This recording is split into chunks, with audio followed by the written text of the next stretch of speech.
Hello everyone, welcome back to the YouTube platform of LIS Scholars. LIS Scholars के YouTube platform पे आप सभी का फिर से स्वागत है। इस वीडियो के माध्यम से आज मैं बिहार लाइब्रेरियन की तैयारी कर रहे, इंतजार कर रहे सभी स्टूडेंट्स के साथ कुछ बहुत ही महत्वपूर्ण बातचीत करने वाला हूं, जो बहुत ज्यादा जरूरी है। अलग अलग न्यूज, अलग अलग खबर हमें हर वक्त देखने को मिल रही है और केवल बिहार लाइब्रेरियन की तैयारी कर रहे, इंतजार कर रहे विद्यार्थियों के साथ अन्याय किया जा रहा है, उन्हें गुमराह किया जा रहा है। कोई भी, चाहे टीचर हो चाहे ऑफिशियल हो, सही खबर, सही जानकारी उन स्टूडेंट्स को नहीं दे रहा है। क्या वजह है? तो अब तक कोई भी हमें ऑफिशियल नोटिफिकेशन देखने को नहीं मिला है। जब तक ये वीडियो मैं रिकॉर्ड कर रहा हूं, जब तक पब्लिश होगी, शायद तब तक कोई भी आधिकारिक सूचना हमें देखने को नहीं मिली है एलईटी को लेकर। तो क्या अब वैकेंसी आएगी? सबसे बड़ा सवाल यही है, क्योंकि अब जो सिचुएशंस बन रहे हैं, अब संभव ही नहीं है कि वैकेंसी आएगी आपके इलेक्शन से पहले। एलईटी तक की संभावना नहीं बन रही है कि एलईटी का भी अब परीक्षा होगा। और इसमें भी अजीब-अजीब बातें सुनने को मिल रही है। बहुत सारे स्टूडेंट्स ने मेरे से बोला कि सर ऐसे बात आ रही है, कोई टीचर है कि कौन है, आके इंटरव्यू दे रहे हैं कि आचार संहिता का कोई फ़र्क नहीं पड़ेगा आपके एलईटी पे। मुझे लगा कि भाई चलो बच्चे हैं ऐसे ही बोल रहे हैं, फिर मैं चेक किया, मैं सोचा भाई कौन-सा नशा करके आप ये बात बोल रहे हो? बिहार में तो सब बैन है, बिहार तो ड्राई स्टेट है, फिर ये वाला नशा मिल कहाँ से रहा है? ऐसी-ऐसी बातें की जा रही है कि साफ तौर से बच्चों को गुमराह किया जा रहा है केवल अपने फ़ायदे के लिए। अब वो फ़ायदा क्या है? ठीक है, आप टीचर हो, आप सर्विस देते हो, आपके पास कोर्स है, आप कोर्स डिज़ाइन करते हो, बच्चों को कोर्स बेचते हो। एक एक सर्विस है, ये बेचना भी गलत शब्द है। एक आप सर्विस देते हो, बच्चों की ज़रूरत है, आप उसको पूरा करते हो। लेकिन आप कम से कम सही इन्फॉर्मेशन दीजिए, सही जानकारी दीजिए। गलत जानकारी देके बच्चों को गुमराह करना, बच्चों के साथ छल करना, ये बिल्कुल गलत है। और यही बिहार लाइब्रेरियन के बच्चों के साथ शुरू से हो रहा है। चाहे टीचर्स हो, चाहे बिहार लाइब्रेरियन का एजुकेशन डिपार्टमेंट हो, चाहे वहाँ की सरकार। तो चलिए इस वीडियो में एक-एक करके मैं बिल्कुल शुरू से बात करने वाला हूँ और अंत में आप खुद डिसाइड करना, आपको खुद समझ में आ जाएगा कि बिहार लाइब्रेरियन की वैकेंसी अब आएगी या नहीं आएगी। मैं आपके सामने एक-एक सच रखने वाला हूँ, चाहे आपको अच्छा लगे या बुरा लगे, वो सच है। और बिल्कुल शुरू से एक-एक चीज़ आपके सामने मैं रख रहा हूँ। अब इसके लिए चाहे आप मुझे बुरा बनाओ, बुरा बोलो, लेकिन ये सच जानना आपका अधिकार है और इससे आपको बहुत आराम मिलने वाला है। आप इस चीज़ को एक्सेप्ट करो और आगे बढ़ो लाइफ। ठीक है? चलिए, तो सबसे पहले एक-एक करके बात करते हैं कि क्या टाइमलाइन है, क्या-क्या चीज़ें हमें कब-कब देखने को मिली थी। तो सबसे पहले ये 2022-23 की बात है, अंत में 2022 के 23 में। नीतीश जी की तरफ से हमें एक ट्वीट देखने को मिला था, उनके ट्विटर अकाउंट पे, कि 6500 पदों पे बिहार लाइब्रेरियन में वैकेंसी आएगी और तब से मामला ये गर्म हुआ। 14 सालों से वैकेंसी नहीं थी, 17 सालों। बच्चों के मन में एक उम्मीद जगा कि चलो भैया जहाँ कुछ नहीं मिल रहा है, अब तो रोज़गार मिलेगा। और इसके बाद खेल शुरू होता है कोर्स बेचने का। मैं आज बिल्कुल ओपनली बात करने वाला हूँ, मैं भी टीचर हूँ। मैंने भी कोर्स बिहार लाइब्रेरियन का डिज़ाइन कर रखा है। जब आप एलआईएस स्कॉलर्स का एप्लीकेशन चेक करोगे, आपको मिलेगा वहाँ पे। मैं लेकिन ऑनेस्टली आपके साथ कुछ चीज़ें शेयर करना चाहता हूँ। कोर्स डिज़ाइन करना, कोर्स देना हम टीचर का ड्यूटी है, हम देते हैं। लेकिन इसको खेल बना देना, इसका फ़ायदा उठाना, बच्चों को गुमराह करना, ये गलत है। बहुत सारे बच्चों ने कोर्स परचेज़ किया, टाइम-टाइम पे कोर्स आता गया कि अब आएगा, अब आएगा। ये करते-करते 2025 आ गया और हमें कुछ अब तक देखने को नहीं मिला है। अभी जब मैं वीडियो रिकॉर्ड कर रहा हूँ, कोई न्यूज़ नहीं है। हमें क्या देखने को मिला? तो आपका मार्च और अप्रैल का समय रहा होगा। एक्चुअली दिसंबर 2024 में ही एक हमें कटिंग देखने को मिला। फिर मार्च और अप्रैल 2025 से बिहार लाइब्रेरियन की बातें होनी तेज हो गई। एक न्यूज़पेपर का कटिंग मिला। फिर जो आपका लाइब्रेरी एसोसिएशन है, सैल्यूट है सर को। उन्होंने अपना पूरी ताकत लगा दी है कि बिहार लाइब्रेरियन की वैकेंसी आए, जो आपके विकास सर हैं। न्यूज़ में हमेशा देखते रहते हैं। बहुत लंबी लड़ाई लड़ी, लेकिन इस समय वो भी ऐसा लगता है कि थक गए हैं। अब आंदोलन की भी बात कहीं आपको देखने को नहीं मिल रही है। धीरे-धीरे ये खबर ही हटती जा रही है। हमें न्यूज़पेपर की कटिंग मिली, हमने देखा कि नियमावली तैयार हो गई है, नियमावली बन रही है, नियमावली बन रही है। इसके बाद नियमावली तैयार हो गई है, कैबिनेट में भेजी जाएगी, आपका फाइनेंस डिपार्टमेंट में भेजा जाएगा। ये सारी चीजें हमने देखा। इसके बाद हमने आंदोलन भी देखा, और जब-जब आंदोलन हुआ, तब तक सरकार की तरफ से एक आपको लॉलीपॉप दिया गया। मैं लास्ट वीडियो में भी आपको बताया था। हालाँकि खबरें बहुत आ रही थी, मैंने भी वीडियो डाल रखा है कि हाँ, ऐसा सिचुएशन बना, देखो जैसे मैं टीचर हूँ, बाकी भी टीचर्स होंगे। सिचुएशंस को हम लोग रीड करते हैं, पढ़ते हैं कि क्या सिचुएशन बन रहा है, क्या खबर है, क्या ऑफिशियल इनपुट्स मिल रहे हैं, क्या वहाँ के लोगों से खबर मिल रही है, और उसके हिसाब से हम लोग आपके सामने आते हैं और अपनी बातें रखते हैं, आपको एक मोटिवेशन देते हैं कि हाँ, आप तैयारी करो। लेकिन अब एकदम होता है ना कि पानी सर के ऊपर चला गया है, कितना मोटिवेट किया जाए आपको? तो जब-जब आंदोलन हुआ, एक-एक लॉलीपॉप सरकार ने पकड़ाया, एक स्टेटमेंट हमें देखने को मिलता था सरकार के लोगों की तरफ से कि हाँ भैया, ठीक है, हम करेंगे। एक न्यूज़पेपर में, अखबार में कटिंग देखने को मिल जाती थी, और मिल जाती है अभी भी कि हाँ, होगा। और लेटेस्ट कटिंग क्या है कि अब 6500 से घट के अखबारों में 4000 पोस्ट की बात की जा रही है, कि अब 4000 पोस्ट पे लाइब्रेरियन की नियुक्ति होगी। अब देखिए आगे और क्या कटिंग मिलती है। तो ये सारी चीज़ें चलती गई, फिर फाइनली एक दिन हमें गज़ट देखने को मिला। क्या मिला? गज़ट। जुलाई के पहले हफ्ते में देखने को मिला, और यहाँ पे कई सारी चीज़ें क्लियर हो गई। इससे पहले एक और खबर चली थी पात्रता परीक्षा की। पात्रता परीक्षा। एक वहाँ के कोई प्रसिद्ध एंकर हैं, उन्होंने न्यूज़ अपना व्हाट्सएप पे फॉरवर्ड किया था कि एक आपका पात्रता परीक्षा होगा। हालाँकि वहाँ पे एस्टेट लिखा गया था। पात्रता परीक्षा एस्टेट होगा, बिहार लाइब्रेरियन के लिए। और इकलौता मैं ही ऐसा टीचर था जिसने इसका विरोध किया था। आप सभी के सामने आके बार-बार कहा था कि लाइब्रेरियन के लिए एस्टेट का एग्ज़ाम नहीं होना चाहिए। अब ऐसा मैं क्यों कहा था, इस पे भी मैं आपसे अभी बातें करता हूँ, फिर आपको समझ में आएगा। और आप सभी लोगों ने कमेंट किया था नेगेटिव कि आपको कुछ नहीं पता है, ये वो फलान-ढिमकान। आपको कभी-कभी ना समझना चाहिए चीज़ों को। ऐसा आपको कभी आपके अंदर ये फीलिंग नहीं आनी चाहिए कि आप ही ज्ञाता हो, सामने वाले को कुछ नहीं पता। ठीक है? चलिए इस पे भी मैं बातें करता हूँ। इससे पहले आप लोग अगर चैनल पे नए हो, तो आप लोग एक बार एलआईएस स्कॉलर्स का चैनल सब्सक्राइब कर लो। ठीक है? और आप टेलीग्राम चैनल भी जॉइन कर सकते हो, क्योंकि ऐसी इन्फॉर्मेशनल वीडियो बहुत ज़रूरी है सभी स्टूडेंट्स के लिए। कम से कम सच्चाई पता चले, आपको पता चले कि क्या-क्या प्रोसेसेस अब तक हुए हैं, क्या चीज़ें चल रही हैं। क्योंकि बिहार लाइब्रेरियन में सबसे ज़्यादा मिस इन्फॉर्मेशन ही फैलाई गई है, गलत खबर ही फैलाई गई है। व्यूज़ के लिए, कोर्स बेचने के लिए बस आना है, खड़े हो जाना है, जो आपका वो बोर्ड होता है उसके सामने, और कुछ भी बोल देना है। और यही हुआ है, जब एस्टेट आया, सभी टीचर्स ने कहा एस्टेट होगा, भैया ये देखो खबर है, खबर है, खबर है।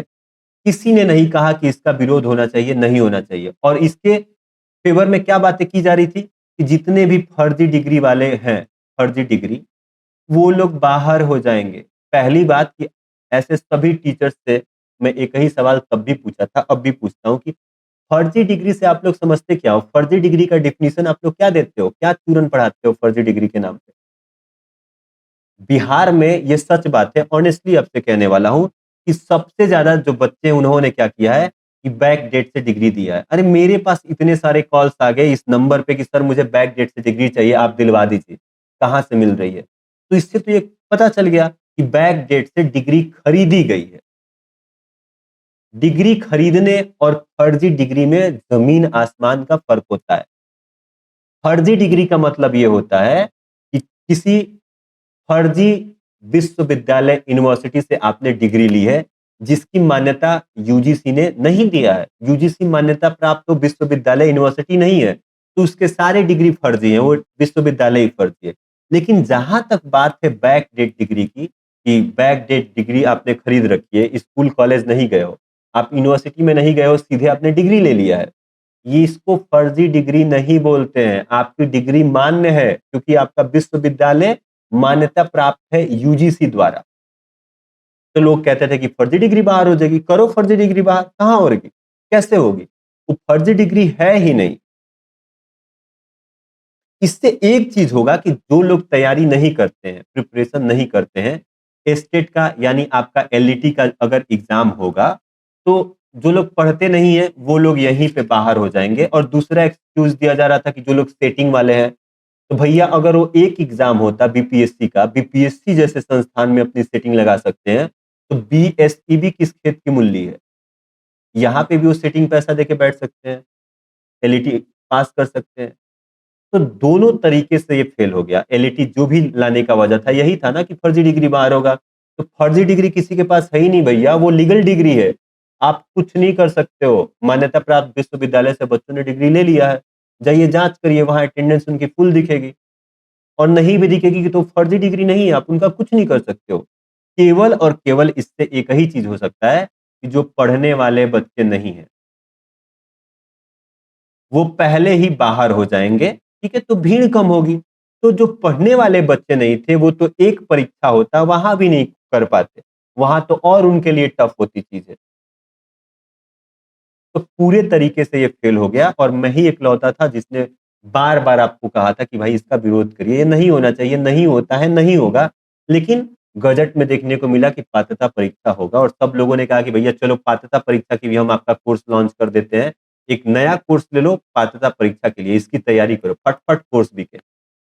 लेकिन किसी के स्पाइन में इतना दम नहीं था कि बच्चों को समझाए कि पात्रता परीक्षा में इतनी सारी दिक्कतें हैं, जिस चीज के लिए कराया जा रहा है वो तो पॉसिबल ही नहीं है।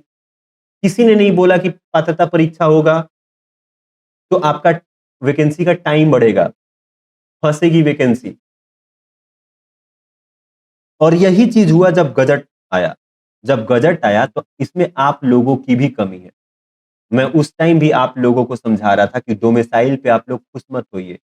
जो आप लोग कह रहे थे कि डोमिसाइल 100% हम बिहार वालों का ही होगा, लो, ये एक केवल चुनावी मुद्दा था डोमिसाइल की बात करना कि आप लोग सरकार को वोट दो। सरकार बेवकूफ नहीं है, आप लोगों को बेवकूफ बनाई सरकार और आप लोग बने। जितने भी बच्चे खुश हो रहे थे, मैंने डोमिसाइल पे वीडियो डाली थी, मुझे गालियां पड़ रही थी कि आप यूपी के हैं इसलिए कह रहे हैं, अच्छी अच्छी गालियां उन्होंने दिया। हम कहें चलो भाई आप ज्यादा समझदार हो, मैं इस साइड बैठा हूं, मुझे कम समझ है। कह रहे थे कि दूसरे राज्यों में होता है तो कुछ नहीं होता है, बिहार की बारी आई तो सब लोग ऐसा बोलने लगे। किस राज्य में होता है? हरियाणा की जाओ बात करो, कैंसिल हो गया। मध्य प्रदेश का आप लोग एग्जाम्पल देते हो, सुप्रीम कोर्ट ने वहां 97% था डोमिसाइल, शिवराज सिंह ने घोषणा किया था, सुप्रीम कोर्ट इसको स्टे लगा दी। एमपीपीसीएस ले लो, एमपीएसआई ले लो, सब बच्चे डालते हैं। राज्य सरकार का ये अधिकार ही नहीं है। आर्टिकल 16 जब आप लोग उठाओगे, आर्टिकल 16 संविधान का 16A(1) पढ़ो जाके। राज्य सरकार के पास पावर नहीं है डोमिसाइल का, यूनियन लिस्ट केंद्र सूची में आता है डोमिसाइल, केंद्र सरकार फैसला लेती है। राज्य सरकार आपको झुनझुना थमा दी, लॉलीपॉप दे दी, वोट बिटोरने के चक्कर में बयानबाजी कर दी। गजट में देखने को मिल गया कि डोमिसाइल डोमिसाइल, सब लोग खुश हो गए। और जिस दिन अभी भी अगर नोटिफिकेशन आता है, 100% छोड़ो, 80%, 90%, 70% भी डोमिसाइल लागू हुआ, तो बच्चे जाएंगे कोर्ट में और सुप्रीम कोर्ट आपकी वैकेंसी पे सीधे स्टे लगाएगा। आप कुछ नहीं कर सकते हो, ये संविधान के खिलाफ है, चाहे आप कितना भी रो लो, सड़क पे उतर लो, हाय हाय कर लो, लेकिन जो सच बात है वो सच बात है। डोमिसाइल राज्य सरकार का अधिकार नहीं है, वो नहीं लागू कर सकती है। और इतना डोमिसाइल तो बिल्कुल नहीं, हर वैकेंसी में डोमिसाइल पॉसिबल ही नहीं है। ये सीधे फंडामेंटल राइट हर्ट करेगा। और जहां जहां ऐसा हुआ है, मैक्सिमम जगह जगह पे सुप्रीम कोर्ट ने स्टे लगा दिया है। आप करेंट का न्यूज पढ़ के देखो, कोर्ट में चली गई है वो सारी वैकेंसी, वो पूरा जो स्कीम था ना वही कोर्ट में है। और अभी अक्टूबर के अंत में इस पे फाइनल आपका जजमेंट भी आएगा, आप पढ़ लेना। तो ऐसा नहीं है कि यहाँ से बैठ बैठ के मैं कोई बातें बता रहा हूँ तो आपको सारी जानकारी है। आप लोग चीजों को समझो कि कैसे सरकार आपको गुमराह करती है और कैसे टीचर्स भी आजकल आपको गुमराह कर रहे हैं। किसी के स्पाइन में दम नहीं था कि आपको आके ये बातें समझाए कि भैया डोमिसाइल में ये दिक्कत है और अगर लागू हुआ तो आपकी वैकेंसी फंसेगी, और फंसी है आपकी वैकेंसी। क्यों आज कन्फ्लिक्शन देखने को मिल रहा है? क्यों आप लोग कह रहे हो कि जो पात्रता परीक्षा जो नियमावली बनी थी जब बीएसईबी के पास गई तो उसमें बहुत सारी त्रुटियां थी, उसको सही किया गया, 9 तारीख को चली गई थी। ये हमें पता चला कि 23 तारीख को क्या होगा, बीएसईबी ने सब कुछ सही कर दिया, ठीक कर दिया। क्या ठीक कर दिया? ठीक कर दिया तो अब तक नोटिफिकेशन क्यों नहीं आया? क्योंकि कुछ ऐसी चीजें हैं, अगर उसको ठीक करके पब्लिश करेगी तो सरकार को घाटा होगा। जैसे डोमिसाइल वाला ही है। आप लोग कहोगे कि हम वोट ही नहीं देंगे डोमिसाइल नहीं लागू करोगे तो। और आपको ये बात नहीं समझ में आता है कि डोमिसाइल लागू हुआ तो आपकी वैकेंसी है, लाइब्रेरियन की वैकेंसी है। कुछ special cases, special reason, special vacancy में डोमिसाइल लागू होता है, तो कोर्ट में जाने ही वाली है। आई तो एक तो ये चलो डोमिसाइल की बात होगी। सबसे बड़ी बात है कि आपका सिलेबस नहीं अब तक क्लियर हुआ। क्या कर रहे हो भाई लोग? ये जितने भी बिहार में आईएएस लोग हैं, जितने भी सेक्रेटरी हैं, क्या कर रहे हो आप लोग? क्या एजुकेशन डिपार्टमेंट कर रहा है? मुझे बिठाओ, मैं सिलेबस बना दूंगा। कौन सी बड़ी बात है सिलेबस बनाना? इतने सालों से जो भी स्टूडेंट गवर्नमेंट जॉब की प्रिपरेशन कर रहे हैं, इतने सालों से इतनी वैकेंसी देख ली है, सिलेबस क्या है डिजाइन करना? एक दिन बैठक बुलाओ, आपका सिलेबस फाइनल हो जाएगा। करना क्या है? स्कूल लेवल में क्या होता है? आप केवीएस का उठा लो, एनवीएस उठा लो। इनसे बड़ा बिहार बोर्ड नहीं है ना, केंद्रीय विद्यालय है ये, सेंट्रल गवर्नमेंट का है। एनवीएस हो गया, डी ट्रिपल एस भी हो गया, ईएमआरएस हो गया। इनका जो लाइब्रेरी साइंस का आपका सिलेबस है वही 6 यूनिट, टोटल टोटल 6 यूनिट, वही सेम सिलेबस आपका रहने वाला है। तो कैसे दिक्कत हो रही है सिलेबस बनाने में? कैसे गलत कर दे रहे हो? इसका मतलब आपको वैकेंसी नहीं देनी है, बच्चों को गुमराह कर रहे हो सिलेबस के नाम पे। और रही बात जनरल पेपर की, तो जनरल पेपर में क्या है? रीजनिंग है, लैंग्वेज है, जीके जीएस है। इसका भी सिलेबस आपको बताना पड़ेगा। जब बच्चा 12वीं पास करता है तब से इसका सिलेबस उसको पता होता है कि रीजनिंग में हमें क्या पढ़ना है, जीके जीएस में क्या पढ़ना है, अगर पढ़ने वाला बच्चा है तो। और एक पढ़ने वाला बच्चा जो 2-3 सालों से तैयारी कर रहा है, वो जनरल पेपर का सिलेबस बैठ के बना देगा, क्योंकि उसको एक-एक चीजें रटी है। एसएससी में जो आपके स्टेट एग्जाम्स होते हैं, सबका सिलेबस सेम होता है। तो ये भी नहीं हुआ कि हाँ भैया अब हम सुधार कर दिए हैं। एज वाली दिक्कत आई, चलो एज में तो रिलैक्सेशन मिलना चाहिए था, छूट 100% मिलनी चाहिए थी, 10 साल की मिली। और इतना छोटा काम अब तक नहीं हुआ। इसका मतलब यही था कि भैया आपको बेवकूफ बनाया जा रहा था। सरकार और अध्यापक दोनों किसी न किसी लेवल पे आपको बेवकूफ बनाए। अब प्रेजेंट सिनेरियो की बात करते हैं। जो ये लोग कह रहे हैं कि पात्रता परीक्षा का आचार संहिता से कोई लेना देना नहीं है, सबसे पहले मैं इसका खंडन करता हूँ। कोड ऑफ कंडक्ट यानी आचार संहिता, आचार संहिता पटना में आज 4 तारीख है ना, आज शाम को या फिर कल 4 से 5 तारीख के बीच में इलेक्शन कमीशन की टीम पहुंचेगी पटना, और ये सर्वे करेगी और सारा रिपोर्ट ये सबमिट कर देगी 7 अक्टूबर तक कि कब चुनाव होगा, क्या कैसे होगा।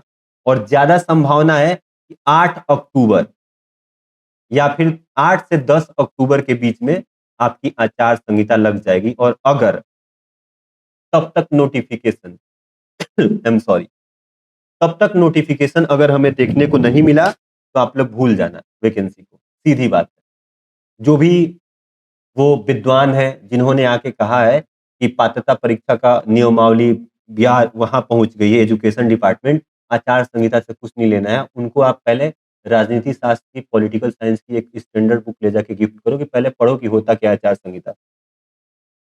आचार संहिता लगने का मतलब कोई भी नया काम नहीं हो। अगर आचार संहिता लगने से आधे घंटे 15 मिनट पहले भी आपका एजुकेशन, बीएससीबी ही कराएगा ना पात्रता परीक्षा, बीपीएससी कराएगा, ये दोनों आके अपना नोटिफिकेशन दे दिए, ऑफिशियल नोटिफिकेशन। ऑफिशियल नोटिफिकेशन में क्या होता है?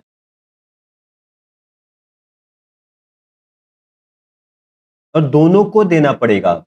ऑफिशियल नोटिफिकेशन में आके इन लोग ये कह दे कि एलईटी एग्जाम का फॉर्म किसी भी तारीख से, इतने तारीख से, मान लो कह दे कि नवंबर से शुरू होगा, 10 नवंबर से, कुछ भी आप मान लो, एक रैंडम दे रहा हूं, और इसकी ये एलिजिबिलिटी है, ये लोग एलईटी का फॉर्म भर सकते हैं, ये सिलेबस है। ये होता है ऑफिशियल नोटिफिकेशन। जब बीएसईबी अपने ऑफिशियल पैड पे ये नोटिफिकेशन देगा आचार संहिता से पहले, तो उस पे कोई फर्क नहीं पड़ेगा। जब बीपीएससी और बीपीएससी कह रहा है कि हम दिसंबर तक भैया खाली ही नहीं है, दिसंबर 2025 तक हम तो भैया नहीं खाली है, तो चलो ठीक है, आप नहीं खाली हो, मान सकते हैं, नहीं खाली हो। ये बीएससीबी को तो एलईटी का निकाल देना चाहिए था नोटिफिकेशन अब तक, और आप भी निकाल दो ना, आप नोटिफिकेशन निकाल दो, कहो कि हम अगले साल जनवरी में एग्जाम लेंगे, जनवरी तक फरवरी तक प्रक्रिया पूरी करेंगे, अभी हम खाली नहीं है। लेकिन जो लोग ये फैला रहे हैं बच्चों के बीच में, पढ़े लिखे इंसान होके भी, कि आचार संहिता का कोई फर्क नहीं पड़ेगा, आपको सीधे सीधे गुमराह किया जा रहा है। कोर्स बेचने के लिए, पीडीएफ बेचने के लिए, जो कह लो, किसी भी पर्पज से आपको गुमराह किया जा रहा है। भैया अगर आचार संहिता लग गई और ऑफिशियल नोटिफिकेशन सीधे जो बीएससीबी का जो पैड होता है उस पे नोटिफिकेशन नहीं देखने को मिला, बीपीएससी का नहीं देखने को मिला, तो जब तक आचार संहिता लागू रहेगा, जब तक अगली सरकार बन नहीं जाती है, मुख्यमंत्री अपना वो ले नहीं लेते हैं शपथ, आपका कोई एग्जाम नहीं होगा, खत्म, टाटा बाय बाय है। अब बिल्कुल मैं सच बात बता रहा हूँ, भले आपको बुरा लगे, आपको गुमराह करने का कार्य किया जा रहा है, जो भी ऐसी बातें फैला रहा है। ठीक है, तो अब हम लोग बात करते हैं कि हमारे पास कोई भी ऑफिशियल नोटिफिकेशन नहीं है, यानी विज्ञापन, हिंदी में क्या बोलते हैं, विज्ञापन। ठीक है, और विज्ञापन हमेशा आचार संहिता से पहले आ जाना चाहिए। अगर विज्ञापन ही नहीं आया तो कोई भी नियमावली कागज इस डिपार्टमेंट से उस डिपार्टमेंट गया, कोई फर्क नहीं पड़ता है। और विज्ञापन कौन देगा, जो कंसर्निंग बोर्ड है, जिसको ये नियुक्ति करानी है, वो विज्ञापन निकालता है, जिसे इंग्लिश में ऑफिशियल नोटिफिकेशन बोला जाता है। तो अब यहाँ पे बीएसईबी पात्रता परीक्षा और बीपीएससी, तो इसीलिए मैं कह रहा था इन दोनों को विज्ञापन देना पड़ेगा कि भैया 6500 सीटों पे क्या है, वैकेंसी है।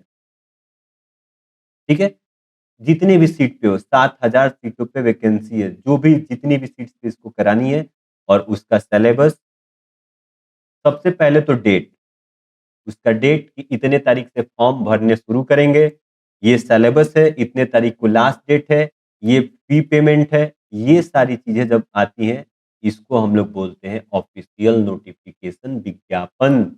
और ये नहीं निकला तो कोई मतलब नहीं है। फिर से वही बात कहूंगा कि जो भी महानुभाव ये कह रहे थे, बिल्कुल गलत बता रहे थे। अब हम बात करते हैं कि मान लो अगर आचार संहिता लगने में अभी भी 3-4 दिन का समय है, आचार संहिता, मान लो 8 अक्टूबर को आपकी आचार संहिता लग जाएगी, और इससे पहले हमें नोटिफिकेशन, विज्ञापन देखने को मिल गया ऑफिशियल, तो एग्जाम कब होगा, क्या संभव है 1 महीने में एग्जाम होना? तो क्लियरली आपको मैं अब बता दूं कि एग्जाम संभव नहीं है, चुनाव से पहले बिल्कुल संभव नहीं है। अभी तक जो सिचुएशन थी, सरकार को अब तक जो आपके डिपार्टमेंट्स हैं, अक्टूबर तक पात्रता परीक्षा करा के खत्म कर देना चाहिए था, डन, लेकिन इन्होंने नहीं किया। अब आप खुद बताओ, जब चुनाव प्रक्रिया होती है तो कौन इवॉल्व होता है, टीचर्स, जितने अध्यापक होते हैं चुनाव कराने यही लोग जाते हैं। आपका बीएसईबी, डी है ना, हाँ डी है, एजुकेशन डिपार्टमेंट है। और बीपीएससी तो खुद रो रहा है, बीपीएससी पहले ही कह रहा है कि हम दिसंबर तक खाली नहीं है, और इधर से ये भाई साहब अब चुनाव में लगने वाले हैं। और ऐसे में अगर एलईटी का नोटिफिकेशन आ जाता है, तो ये 100% आप मान लो कि चुनाव से पहले एग्जामिनेशन नहीं होगा। और अगर चुनाव से पहले एग्जाम नहीं हुआ, आप दो सिनेरियो सोच चलो, चलो ये इलेक्शन हो गया, चुनाव, नोटिफिकेशन भी आ गया। पहला सिचुएशन कि फिर से नीतीश कुमार मुख्यमंत्री बनते हैं, और दूसरा, नीतीश कुमार मुख्यमंत्री नहीं बनते हैं, दूसरा कोई बनता है, दूसरा, जैसे कौन है वहां पे, तेजस्वी है ना, तेजस्वी, जो भी तेजस्वी हो गए, या एक कोई प्रशांत किशोर भी आजकल बहुत एक्टिव है, इनमें से कोई बनता है, इनकी पार्टी। अब दो सिचुएशन है, तो सबसे पहले हम लोग बात करते हैं दूसरे की, कि अगर नीतीश सरकार नहीं बनी तो क्या गारंटी है ये दूसरे लोग इस बहाली को पूरा करेंगे टाइम पे। पात्रता परीक्षा हो गई, इन लोग कहेंगे कि भैया धांधली हुई थी, हम खुद से कराएंगे, ये नहीं वो होगा, रिस्क है ना। रिस्क है कि नहीं है? इतना जो लेट सरकार की है, आपके भविष्य के साथ खेलने का काम की है। तो इनकी सरकार नहीं बनी, तो भी ये झोल हुआ, और अगर इनकी सरकार बन गई, तो जो 14 सालों से इंतज़ार करा रहे हैं, और ये पूरा जो वैकेंसी है आपकी लाइब्रेरियन की, इसमें चाहे आप डोमिसाइल की बात कर लो, ये छोटे-छोटे नोटिफ़िकेशन देने की बात कर लो, पूरा राजनीतिक खेल है। आपके साथ खेल किया गया है वोट लेने के लिए। तो यहाँ भी तो रिस्क है कि जैसे 14 साल इंतज़ार कराए हैं और नोटिफ़िकेशन अगर अभी भी नहीं दे रहे हैं या दे भी देते हैं, तो क्या गारंटी है भैया कि ये 6 महीने में एग्ज़ाम करा देंगे? क्योंकि दिसंबर तक तो आपका खाली नहीं है बीपीएससी, उसने ही कहा है। क्या गारंटी है कि ये फिर से चुने जाते हैं, तो ये जनवरी-फरवरी तक ये कराएँगे? तो साफ रूप से आप सभी स्टूडेंट के साथ एक अन्याय हुआ है, खेलने का काम किया गया है। अब तक इनको करा देना चाहिए। और अगर नीतीश जी बन के भी आते हैं, तो बहुत कम चांस है, मैं बता दूँ कि 2026 में भी ये प्रक्रिया पूरी होगी, बहुत कम चांस है।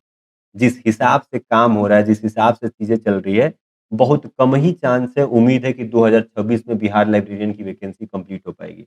और अगर दूसरे लोग बन के आते हैं, तो यहाँ भी दोनों चांस है कि या तो इन लोग भाई नई-नई सरकार बनेगी, तो इन लोग कहेंगे चलो भैया करा देते हैं, या फिर ये भी फँसा सकते हैं। तो एक तरीके से दोनों तरफ से आप सभी स्टूडेंट्स के साथ बहुत बुरा किया गया है। अब इसका विकल्प क्या है, इस पे बात कर लेते हैं। तो बिहार लाइब्रेरियन के जितने भी बच्चे तैयारी कर रहे हैं, बिहार के सभी बच्चों की मैं बात करूँ, स्टूडेंट्स की, मेरे से बड़े, मेरे उम्र के, मेरे दोस्त सबकी मैं बात कर रहा हूँ। तो 2 कैटेगरी है, एक पहले मेल मर्द हैं और दूसरे फीमेल यानी महिलाएँ हैं, पुरुष और महिलाएँ हैं। अब महिलाएँ में 2 लोग हैं, एक जिनकी शादी हो चुकी है और दूसरा जो अनमैरिड है। चलो, तो महिलाओं को तो हम मान सकते हैं कि बिहार के बाहर कहीं ये जाके नौकरी नहीं कर सकती हैं। बहुत सारे घरों पे रिस्ट्रिक्शन होता है, शादीशुदा लोग तो ऐसे ही नहीं जा सकते हैं, जिनकी शादी नहीं हुई है, अधिकांश बिहार में अभी ये हमें देखने को मिलता है कि उनको भैया नहीं जाने देंगे किसी दूसरे राज्य में। लेकिन जो लड़के हैं, मेल हैं, पुरुष हैं, इसमें से 99% ऐसे लोग हैं, जो दूसरे एग्ज़ाम में जाके पार्टिसिपेट कर सकते हैं और एग्ज़ाम दे सकते हैं, नौकरी ले सकते हैं। तो यही सिचुएशन आपको जो देखने को मिल रही है, इसका विकल्प एक ही है कि केवीएस, एनवीएस का नोटिफ़िकेशन बहुत जल्द देखने को मिलेगा। इसका 100% मिलेगा, हर 2.5 साल पे देखने को मिलता है। अभी ईएमआरएस का फॉर्म आया है। आप सभी लोगों से रिक्वेस्ट है मेरा कि भैया नौकरी लो आप। आप बिहार में नौकरी करने के चक्कर में मत पड़ो। बिहार से कहीं बहुत ज़्यादा तनख्वाह, अभी ईएमआरएस की मैं बात कर लूँ तो स्टार्टिंग की सैलरी 67,000 रहती है, 1 साल, 1.5 साल में 76,000 के आस-पास हो जाती है। आप पॉडकास्ट देखना, सर बता रहे थे। और सर्विस कंडीशन भी आपके बिहार लाइब्रेरियन से लाख गुना बेहतर रहेगा। और जब आपके अकाउंट में हर महीने 70-80 हज़ार रुपए आने लगेंगे ना, घर की सारी समस्या दूर हो जाएगी। कोई आपको कुछ नहीं बोलेगा अगर बिहार छोड़ के कहीं और काम कर रहे हो। प्राइवेट भी जॉब करोगे तो बिहार छोड़ के ही जाना पड़ेगा, बिहार में तो प्राइवेट जॉब्स भी नहीं है। तो भैया पढ़ाई करो, प्रिपरेशन करो, ये बात भी मैं पहले कई बार समझा चुका हूँ कि ये भी आपके पास विकल्प है। अगर नहीं आता है तो दूसरी तीसरी बार समझा रहा हूँ। इसके चक्कर में मत पड़ो, मैंने सारी बातें आपके सामने खोल के रख दी है। अब आप खुद डिसाइड कर लो कि आपको क्या करना है। तो आपके सामने ये भी विकल्प है, आप लोग ये भी कर सकते हो। मेरा काम था गाइडेंस देना, सही चीज़ बताना, आपको आज एक-एक चीज़ें मैं बता दी। अगेन आप लोग उदास मत हो। अंदर एक विल पावर होना चाहिए कि ठीक है, हमें नौकरी करनी है तो करनी है। आज कराओ, 6 साल, 6 महीने बाद कराओ या कहीं भी कराओ। तो डिमोटिवेट मत होइए। अभी भी आप लोग 8 अक्टूबर तक देख लो, अपनी तैयारी जारी रखो। अगर 8 अक्टूबर तक कुछ नहीं होता है, तो डेफ़िनेटली अब 2026 में ही उम्मीद करना कि आपकी पात्रता परीक्षा होगी और 2026 में ही कहीं जाके एग्ज़ाम होगा। ऐसे करते-करते 2027 आ जाएगा। ठीक है? इसके अलावा चाहे आप बिहार लाइब्रेरियन की तैयारी कर रहे हो, केवीएस की, एमआरएस की करने वाले हो, सभी स्टूडेंट्स के लिए एक जनरल इन्फॉर्मेशन है कि आप लोग एलआईएस स्कॉलर्स का एप्लीकेशन डाउनलोड कर लो। यहाँ पे बहुत जल्द मैं एक टेस्ट सीरीज़ कराने वाला हूँ, ऑल इंडिया टेस्ट सीरीज़, ठीक है? ये सारी चीजें चलती रहेगी। सरकार को जो करना है कर रही है, आपका काम है पढ़ाई करना और ये आपको करते रहना है। भैया आपको लाठी भी खाना है, पढ़ना भी है, सब कुछ तय के पढ़ना होता है। तो आप लोग एलआईएस स्कॉलर्स का जो एप्लीकेशन है प्ले स्टोर से डाउनलोड कर सकते हो। वहाँ करके और आप लोग बहुत जल्द एक टेस्ट सीरीज देखने को मिलेगी, उसको ज्वाइन कर लेना। वहाँ पे क्या होगा, ऑल इंडिया लाइब्रेरियन टेस्ट होगा। जितने भी बिहार के बच्चे, पूरे ऑल इंडिया के बच्चे पार्टिसिपेट करेंगे। जैसा कंप्यूटर पे आपको एग्जाम हॉल में टेस्ट कराया जाता है, वैसा ही टेस्ट आप लैपटॉप से, फोन से, टैबलेट से दे सकते हो और सबको आपको आपका मार्क, आपका नंबर पता चलेगा और जितने बच्चे पार्टिसिपेट किए हैं, आपका रैंक क्या है, पहले पे आए हो, दूसरे पे आए हो, तीसरे पे आए हो, आपको आपका रैंक भी पता चलेगा। इससे आप अपना आकलन कर सकते हो। ठीक है? तो आप सभी स्टूडेंट्स इसको डाउनलोड कर सकते हो। इसके अलावा आप लोग अगर चैनल पे नए हो तो आप लोग चैनल को सब्सक्राइब कर लो, क्योंकि सही जानकारी बिहार लाइब्रेरियन के बच्चों तक नहीं पहुँच पाती है। बहुत ज़्यादा मिस इन्फॉर्मेशन है। कोई आके कुछ भी बोल देता है कोर्स बेचने के चक्कर में, तो कुछ भी व्यूज़ के चक्कर में। ठीक है? तो आप लोग चैनल सब्सक्राइब कर सकते हो ताकि अगली कोई भी सही जानकारी मैं आपको पहुँचा सकूँ। कोई नोटिफ़िकेशन आता है, कोई ऐसी जानकारी जो लगता है कि आप तक पहुँचानी चाहिए, तो बिल्कुल ऑनेस्ट, ईमानदारी के साथ सही जानकारी दूँ, चाहे आपको बुरा लगे, मुझे बुरा लगे या किसी और को बुरा लगे। ठीक है?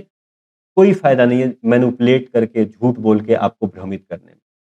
तो आप लोग एलआईएस स्कॉलर्स के यूट्यूब चैनल को सब्सक्राइब कर सकते हो। ठीक है? इसके अलावा टेलीग्राम चैनल भी जॉइन कर सकते हो। वहाँ पे बहुत ज़्यादा और टाइम-टाइम पे आपको लिंक्स, नोटिफ़िकेशन और स्टडी मटेरियल्स भी प्रोवाइड किए जाते हैं।